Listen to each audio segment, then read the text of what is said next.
Libo-libo hong residente ang nilikas na rin sa barangay Bagong Silangan dyan ho sa Quezon City. At para sa karagagang detalye, may ulat on the spot ang ating kasamang si Sherry Ann Torres. She, ano nang nangyayari dyan? Yes, Chino, Connie, no, as of 1:30 ngayong hapon, o 1 o'clock ngayong hapon, ay nakapagtala na sa barangay Bagong Silangan dito sa Quezon City ng umaabot sa 6,018 na mga individual o mga evacuee. No. Ito, Chino, Connie, ay nahahati sa 1,424 na pamilya at galing ito sa iba't ibang matatawag na purok doon sa kanilang lugar. Chino, Connie, kanina nag-ikot tayo doon sa barangay o dito sa may area ng Clemencia kung saan nga ay hanggang ngayon lampas sa bewang pa rin ang baha. No? May mga residente talaga na nananatili doon sa kanilang bahay kahit na mataas yung baha. Dahil lang sabi nila naglipa na raw kasi yung mga magnanakaw doon sa kanilang lugar at ayaw nilang maulit yung naging eksperyensya nila noong kasagsagan ng Ondoy kung saan pagbalik nga raw nila sa kanilang mga bahay galing sa mga evacuation center, nalimas na ng husto yung mga gamit nila sa kanilang bahay. Chino, nakausap natin kanina itong si Jai Bolaño, ang executive officer ng barangay Bagong Silangan, at sabi nga niya ay patuloy ang kanilang pag-iikot ngayon dahil may iba pa rin na bagamat nakikita yung mataas na tubig sa kanilang lugar, nananatiling matigas yung ulo na umalis sa kanilang bahay. At ang magiging desisyon daw o bahagi ng kanilang rescue operation magtatagal hanggang ngayong gabi dahil inaasahan daw nila na lalo pang lalakas itong bugtungan ng ulan habang lumalalim o tumatakbo ang oras. Oo. Sino, Connie? Yes, Sherry Ann, natatandaan ko ang Bagong Silangan particularly dahil marami ang namatay noong kasagsagan ng bagyong Ondoy dyan sa area na yan. Meron na ba tayong balita? Hopefully wala, na may mga casualties o nasugatan ba sa area na yan kasi talagang bahain yan eh.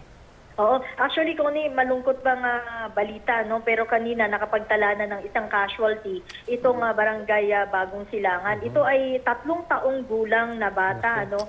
Na ang pangalan kinilala ng barangay officials na Althea Gaviola. Ayon dun sa initial na ulat na nakuha nila, no, Connie, ito daw batang ito parang medyo masama na yung pakiramdam pero humabol sa kanyang ama habang sumasama doon sa pag-rescue o pag-evacuate kanina. Hindi masyadong malinaw, Connie, kung itong batang ito ay niya o nalunod. Basta dumating na lamang itong ulat na ito na siya nga daw ay pumanaw kaninang bandang alas 9 ng umaga. Connie? Okay. Itong pinapakita natin sa video ngayon, ito ba yung evacuation center at saan ito banda?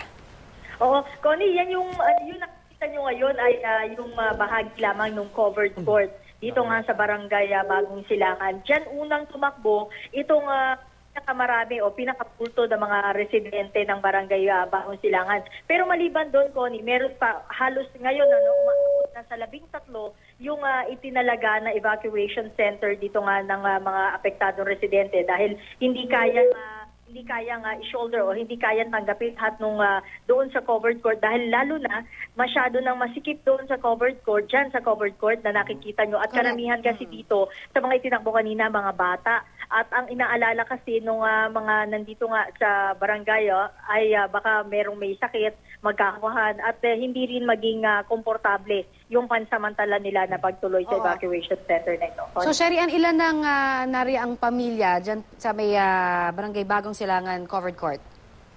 Sa may Bagong Silangan covered court, Connie, yung pinakahuling tala nila kanina, ang individuals ay halos nasa 500 at nasa 300 naman yung mga pamilya. Yung iba kasi, Connie, nahati, no? Pero ang maliban dito sa covered court kung saan nga maraming nagsitakbo ng mga evacuee, yung Bagong Silangan Elementary School ay kasama rin doon sa mga nagsisilbi ngayon na evacuation center. At nung binisita nga natin kanina, Connie, no, so far, maayos naman yung lagay ng mga residente doon at masasabi na maluwag pa rin yung mga classrooms na tinutuluyan nila. Meron din silang maayos na facility at kanina rin nakita natin na meron na nagbibigay sa kanila ng pagkain dakong tanghali kanina. Yung nakikita natin sa video, napakaraming mga bata, no? Mga musmus dyan sa evacuation center dyan sa Bagong Silangan. Ano ang pag-iingat nitong ating mga kawani ng gobyerno para hindi magkasakit ang mga ito? Kasi kakabanggit mo lang nga sa report, parang tila namatay dahil sa sakit itong isang 3 taong gulang na bata habang nililikas. Sino yung latest count, no? Sabi nung barangay officials, nasa 30% nitong 6,000 plus na mga evacuees, yung mga bata, habang nasa 10% naman yung matatanda. Ang napansin natin kanina na maganda naman na masabi rin natin to, no? Pagdating doon ng isang evacuee, individual man siya o buong pamilya man ang hatak niya, ay agad silang pinaglilista doon sa pinaka-operation center o dito sa main table na una nilang makikita pagpasok mo ng covered court. Pagkatapos noon, Chino, Connie, automatic, inililipat sila sa kabilang table kung saan naman nandoon ang isang doktor at isang social worker na nag-evaluate sa kanilang kalusugan. May nakita ko kanina na pagkatapos ng check-up, ito naman ay ilang beses na nangyari, no? May mga na-detect sila na may karamdaman ng bata. Agad nilang binibigyan ng ilang botelya o ilang kahon ng gamot at saka nila in-arrange o inilalagay nila doon sa mas maayos na lugar na bakante pa doon sa covered court. Oo, Sherry, ang nabanggit mo kanina doon sa Barangay Bagong Silangan Covered Court, merong 1,500 individuals. Naku, siksikan yun dahil, Chino, nakapunta ako dyan, parang nasa 800 square meters eh. So parang walang galawan na halos yun. At kung more or less 30%, no? Yung mga children, that's 500 children. Exactly, nandyan. oo. So Oo, tama kayo dyan. Actually, yung kanina medyo nagalit pa nga yung ilang officials dahil yung ilang evacuee medyo naging unruly. Nung makita nila na merong relief goods na dumating, nakita nila tinanggal yung laman, nagtakbuhan doon sa unahan at pinagkukuha yung karton para maging higaan nila. Ayun, pag-usapan natin na yung sistema sa pamimigay ng mga relief goods. Ano yung mga nakita natin dyan? Kasi, Yes, alam mo naman, pag so ganyan, far, syempre, unahan yan talaga.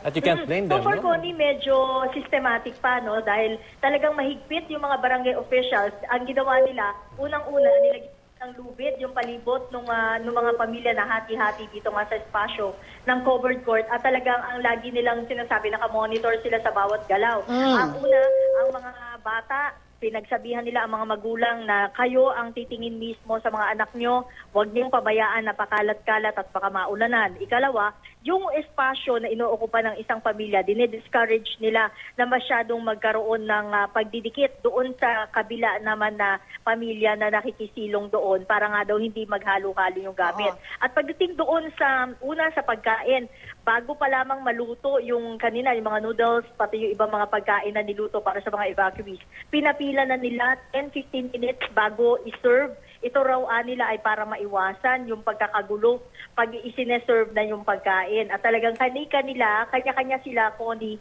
ng hawak ng sarili nilang mga mangkok na yun yung ibinibigay nila doon sa mga barangay officials. Ang objective daw dito ay para maiwasan naman yung pagkakadoble-doble. At isa pa na napansin natin, dahil nga hands-on itong mga nasa evacuation center, talagang nagpasintabi na sila pero talagang diniretso nila yung mga kakilala nila na hindi naman talaga kasali doon sa mga affected ng baha na kung pwede ay ibigay na doon sa mga toong biktima ng baha at umalis na doon. Dahil kanina meron daw mga nagte-take advantage, humahalo doon sa mga evacuee at naghihintay ng relief goods. Yun nga ang sasabihin ko kasi, alam mo, sa totoo, nung nag-cover ako dyan, naging problema talaga, no? Kapag kami namimigay na ng relief goods, kahit hindi naman binaha, ay pumipila. So, yung sistema ba nila, katulad nung dati, may binibigay sila na parang stamp para doon sa mga residente lang talaga? Oo, Connie, kanina wala pa silang pinamimigay na stamp. Maybe because kauumpisa pa lamang. Doon pa lang nagbi-build up bandang 10 or 11 kanina. Pero talagang very blatant yung pagsasabi ng mga barangay officials at saka nung kinatawan na rin ng office ng kanilang district congressman doon na sabi niya, ako ay taga dito ako sa lugar na to, kilala ko kayong mga humahalo dyan. Sana naman huwag kayong mag-take advantage, maawa kayo sa mga biktima. Umalis kayo dyan. Kung hindi, pag nakita namin kayo na hawak nyo ang relief goods o kaya yung pagkain, aagawin namin yan sa inyo at mapapahiya kayo. Yun yung kanilang warning kanina. Alright. Anything? Nakalungkot lang siya na isipin, no, yung mga residente na nariyan, na banggit mo kanina, na parang nag-iingat pa sila, baka manakawan sila ng mapanamantalang loob dyan sa gitna pa ng unos, no? Oo, parang ano na nga yan parang nagiging normal na lang na gawain at nakakalungkot. Kasi imbis na lahat tumikas, yan ang takot tuloy, no? Kaya may mga nagpapaiwan, di ba, sa kanilang bahay kahit mapiligro na. Yes, tama kayo dyan. Tama kayo dyan, Connie. Kaya yung kanila parang you're on your own lookout, no? Kung ano yung maiiwan mo sa bahay mo, bahala ka, babantayan mo. Dahil in fairness din naman yung mga barangay officials, dahil nga 24 sila 24 oras silang umiikot, hindi na rin nila matignan yung aspect naman ng security ng property ng mga evacuees. Oo, Nikki, She, matanong ko lang, dyan ba sa barangay Bagong Silangan may kuryente pa o pinatay na rin dahil yung ilang mga kababayan natin nirereklamo dahil mataas nga yung baha, baka magkaroon pa ng peligro ng makuryente sila? Oo, well, Connie, kanina ay nung nag-check tayo mga bandang alas 10, sabi sa atin ni Executive Assistant Bolaños, yun yung kanilang pinoproblema dahil kasagsagan na ng ulan at mataas na yung tubig sa kanila pero meron kuryente. Bandang alas 12 na ibigay sa atin yung impormasyon na finally daw yung Meralco ay pinutol na yung supply ng kuryente dito sa Barangay Silangan. Tony? Alright, at maraming salamat, Yes. no? Sherry Ann Sherry Ann Torres. Torres, at ingat ka dyan. Ito ang pinaparating lang, nakakuha tayo ulit ng text message. Mula naman ito sa mommy ng artistang si Joseph Bitangcol. Ito'y galing kay Mommy Lydia. Nagpaparescue na rin po sila. Super taas na daw ng baha sa May Kainta Green Park. Kanina pa ho natin na inaabisuhan din yung mga namamahala sa local government po ng Kainta na magparamdam dahil marami ho ang gustong makaalam kung ano na yung mga efforts na ginagawa ninyo dyan po sa area ng Kainta.